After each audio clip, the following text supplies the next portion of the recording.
মোটামুটি পার হয়ে আসছি। এখন আমরা ফকিরাপুলের দিকে যাচ্ছি,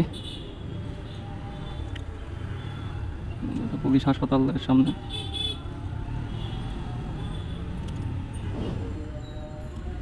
এদিকে একটু রিক্সার চাপ বেশি, এই রোডটাতে রিক্সা চলাচল করে বেশি। আমিও আগে এক সময় এই রোড দিয়ে চলাচল করছি যখন আমার অফিস এইদিকে ছিল, তখন অবশ্য এত জ্যাম হতো না এই রোডগুলোতে, এখন যে পরিমাণে জ্যাম হয়। আমরা ফকিরাপুল মোড়ের কাছাকাছি, এখান থেকে আমরা বাইরে চলে যাবো মতিঝিলের দিকে। আপনারা চাইলে নাইট অ্যাঙ্গেল ঘুরে আসতে পারেন।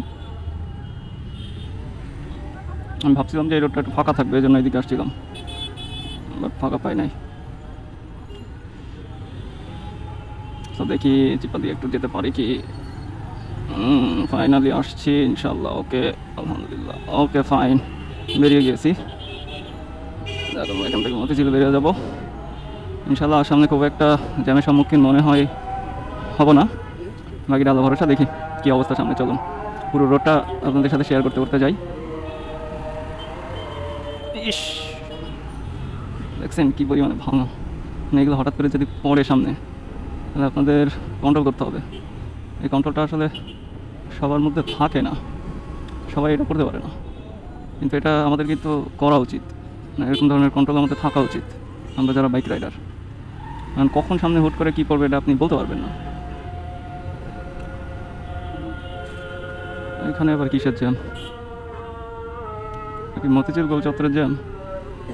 ও না, সামনের এই যে কমলাপুরের জ্যামটা, কমলাপুরের লিঙ্কের। ওকে, নো প্রবলেম, যায় তার মধ্যে আস্তে আস্তে। ভাইয়ের নাম্বার প্লেটটা তো ছাড়াই পড়বে। এখন এরকম যদি রিক্সা আপনাদের এইসব রোডে চলাচল করে, তাহলে আপনি চলবেন কীভাবে বলেন? দেখেন, দেখছেন অবস্থা, এই দেখেন, মানে গাড়ি থেকে রিক্সা বেশি, কী একটা অবস্থা।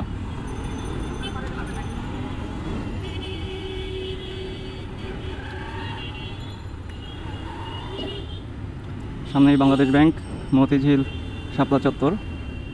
ওখান থেকে আমরা সোজা চলে যাব টিকাতলির দিকে। টিকাতলি থেকে আমরা ওই হানি ফ্লাইওভারে উঠে পড়বো ইনশাল্লাহ, যদি সামনে আর কোনো জ্যাম ট্যাম না থাকে।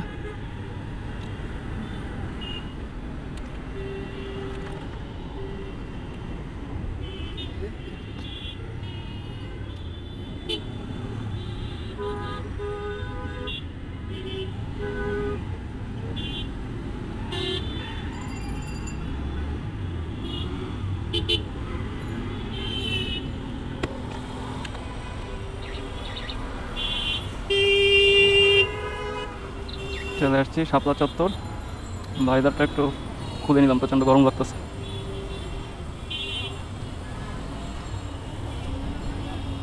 যাই হোক, এই যে দেখেন গোল ট্রাক।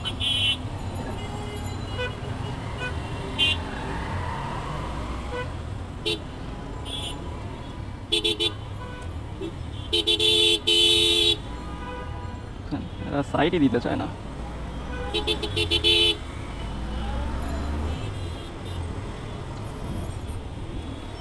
তো ফাইনালি মতিঝিল পার করে এখন টিকাতলির দিকে যাচ্ছি।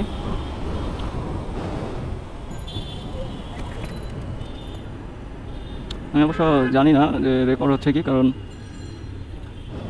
নতুন একটা হেলমেট মাউন্ট সেট আপ করছি। এটাতে আমার ক্যামেরায় রেকর্ড হচ্ছে কি হচ্ছে না এটা আমি আসলে আইডেন্টিফাই করতে পারতেছি না। আগেরটা তো ছিল, ওইটাতে আইডেন্টিফাই করা যেত, দেখা যাইতো, কিন্তু এটাতে দেখা যাচ্ছে না। আমি জানি না সঠিক রেকর্ড হচ্ছে কি। যদি হয়ে থাকে তাহলে তো ভালো, যদি না হয়ে থাকে তাহলে তো সব কিছু বেকার। চেক করতে হবে সামনে, যে একটু ফাঁকা রোড পাইতেছি না, তো চেক করবো। Okay okay, record is on, so let's go. তো ফাইনালি আমরা আমাদের যে রুটটা ছিল সেই রুটের কাছাকাছি চলে আসছি। এখান থেকে আমরা বাইরে চলে যাব, যে আমরা ফ্লাইওভারে উঠে পড়বো, দেন আমরা ফ্রি, পুরাই চিল।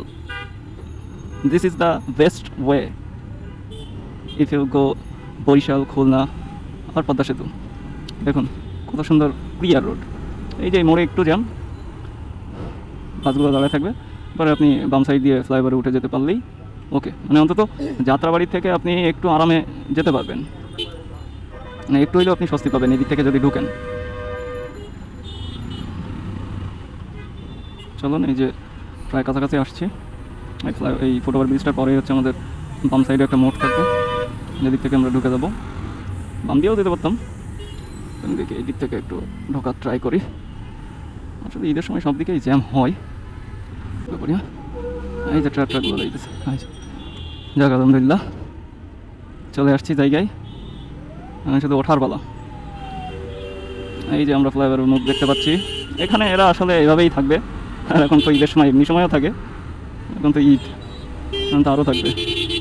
এই দেখেন রাস্তা কিন্তু ফাঁকাই, কিন্তু এরা কী অবস্থা করে রাখছে দেখেন। এই যে আলহামদুলিল্লাহ অবশেষে উঠে গেলাম ফ্লাইওভারে, যাত্রাবাড়ি ফ্লাইওভারে অবশেষে উঠতে পারলাম।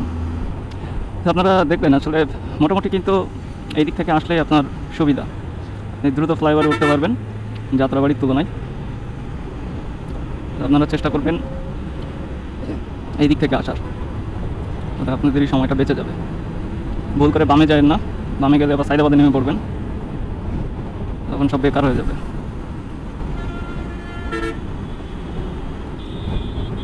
ও ভাই দাও, আমার সাথে আমার একজন পিলিয়ান আছে, আমার কলিগ, ও হচ্ছে গোপালগঞ্জে নেমে যাবে।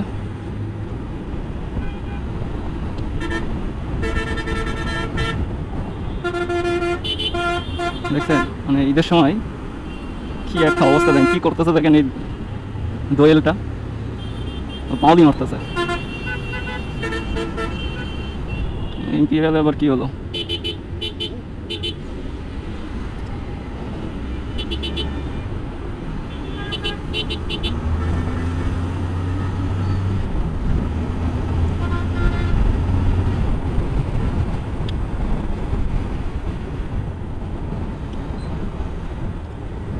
প্রচণ্ড গরম।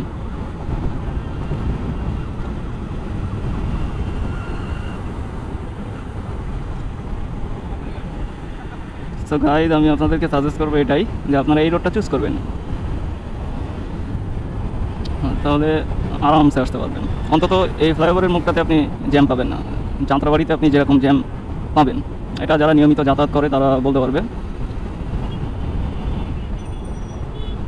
সো ফাইনালি আমরা টোল প্লাজার সামনে চলে আসলাম।